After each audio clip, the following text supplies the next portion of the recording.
to buy, hire and item. Better stick around if you want it. You gotta prove it like we do it. पिछले दिनों social media पर विशाल ददलानी, श्रेया घोषाल और बादशाह का नाम खूब चला। कारण था इंडियन आइडल के 15वें सीजन में उनका एक कमेंट। हुआ ये था, एक कंटेस्टेंट जिनका नाम राधा श्रीवास्तव है, उन्होंने एक गाना परफॉर्म किया। गाने के बाद सभी जजेस ने परफॉर्मेंस पर अपने अपने कमेंट्स दिए। उसके बाद क्या हुआ ये बताते एक छोटे से ब्रेक के बाद।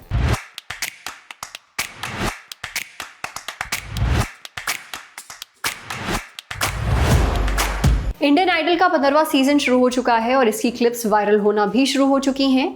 एक कंटेस्टेंट राधा श्रीवास्तव ने इस शो में हिस्सा लिया। चटिया सिलवट पर पिसी गाना गाया, जिस पर उनका रई रई रई वाला अंदाज शो के जज बादशाह, श्रेया घोषाल और विशाल ददलानी तीनों को बहुत पसंद आया। इतना कि विशाल ने बोल दिया कि उन्होंने ये पहले कभी सुना ही नहीं है। श्रेया ने भी उसी अंदाज में गाना गाया। बादशाह ने बोला कि एक इंस्ट्रूमेंट की तरह साउंड करता है। जजेस की तारीफ और गाने का अंदाज लोगों को खूब भाया। एक बार फिर से हमारे और आपके बीच में आ गई है कॉपीराइट की दीवार, और कॉपीराइट के चलते हम वीडियो क्लिप तो आपको नहीं दिखा सकते हैं।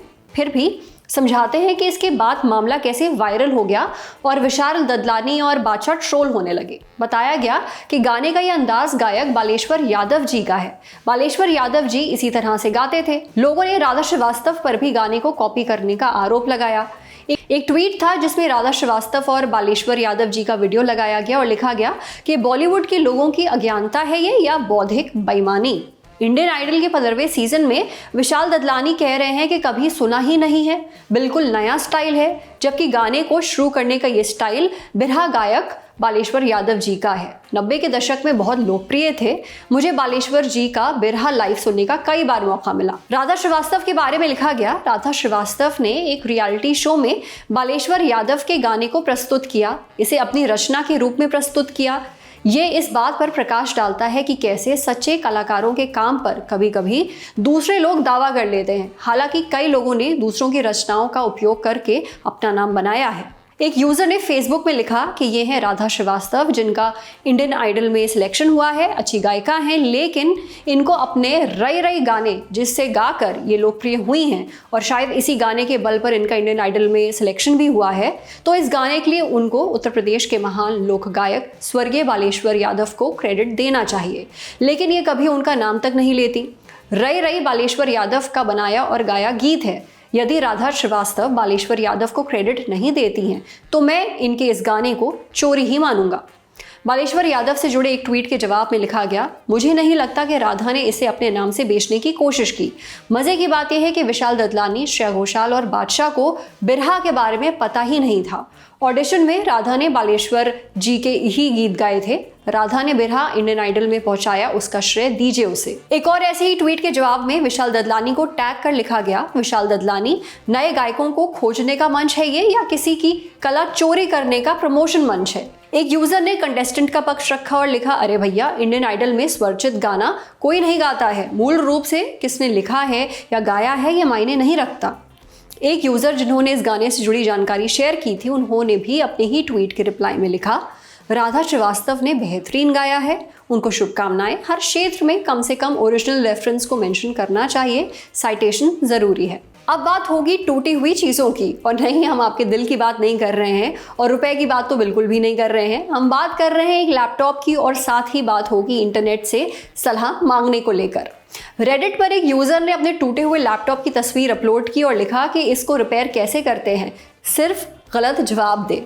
बस फिर क्या था, गलत से गलत जवाब आने शुरू हो गए। सलाह दी गई कि भाई इसे चावल में रख दो। एक यूजर ने कहा कि F11 प्रेस करके देखो भाई। एक ऐसी भी सलाह शामिल थी जिसका इस्तेमाल कर कुछ भी सही किया जा सकता है। लिखा गया, सुबह जल्दी उठ के ऑन करना। एक रेडिटर ने लैपटॉप के बिगड़े स्वरूप को देखकर सबसे वैज्ञानिक जवाब दिया। लिखा, आयरन करके देख लो। तो उस पर जवाब आया कि प्रेस करने के हिसाब से जो सिलवटें हैं वो बहुत ज़्यादा हैं, रोड रोलर का इस्तेमाल करो। कई तरह की तकलीफ़ों से आज़ादी दिलाने वाली पैरासिटामोल को भी याद किया गया।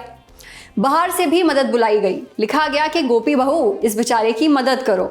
सब कुछ सही करने का मंत्र भी बताया गया। बोला, 3 टाइम खाना, सही टाइम पे सोना और जागना, और फ़ोन कम चलाना, सब ठीक हो जाएगा।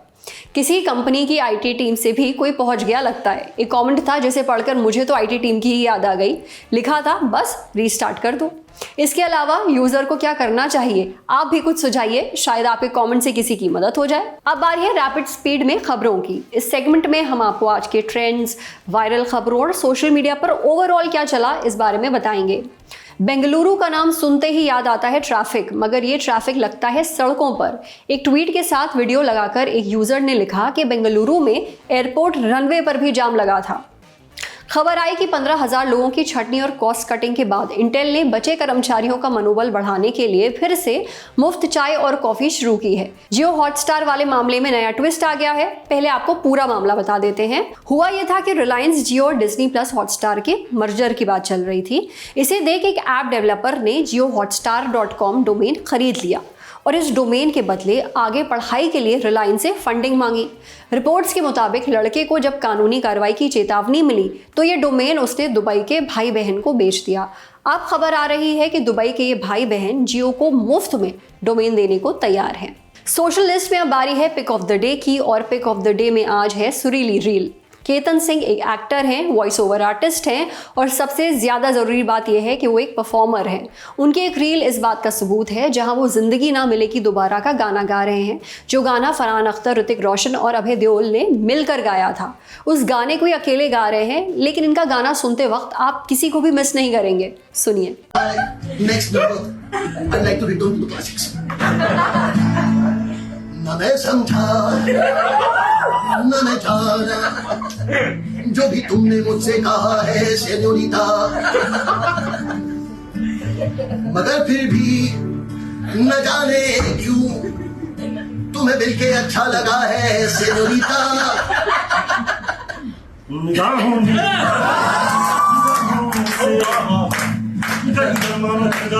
है सेनोरिटा, चाहत की मोहब्बत की सारी दुनिया में एक ही ज़रा है सेनोरिटा। मुझसे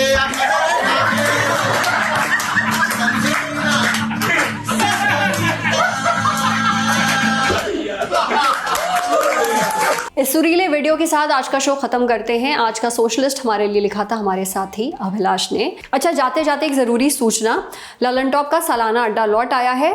तारीख है 22 नवंबर से 24 नवंबर तक दिल्ली के मेजर ध्यानचंद नेशनल स्टेडियम में ये अड्डा सजेगा। अब अड्डे में आपको क्या करना होगा, मतलब आने के लिए क्या करना होगा, आपको रजिस्ट्रेशन करना पड़ेगा। रजिस्ट्रेशन के लिए इस वीडियो का जो डिस्क्रिप्शन बॉक्स है उसमें एक लिंक है, उस पर क्लिक करिए, रजिस्टर करिए। नहीं तो आप ललन टॉप की जो वेबसाइट है उस पर जा सकते हैं, टॉप पर एक बैनर है उस पर क्लिक करिए, रजिस्टर करिए। 3 दिन के ललन टॉप अड्डा के आप हिस्सा बन सकते हैं 499 रुपए में। तो आपका इंतजार रहेगा। शुक्रिया। सवाल बहुत सारे हैं, जवाब 3 दिनों में मिलेंगे। तारीख है 22, 23 और 24 नवंबर। जगह है दिल्ली का मेजर ध्यानचंद स्टेडियम और मौका है ललन टॉप के सालाना जलसे का, यानी ललन टॉप अड्डे का। पर सवाल क्या है? दिलरुबा इतनी हसीन क्यों है? मम्मी कैसी हैं? ब्राउन रंग किसने लिखा? और गाड़े कहाँ थे?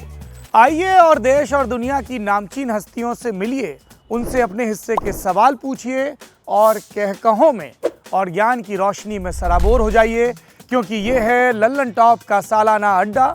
और इस अड्डे का हिस्सा बनने के लिए आपको करना होगा रजिस्ट्रेशन thelalantop.com पर जाकर या डिस्क्रिप्शन में दिए लिंक पर। 499 रुपये मात्र में 3 दिनों का पास आपके लिए उपलब्ध हो जाएगा और फिर होगी भरपूर मौज, क्योंकि नाम है हमारा ललन टॉप।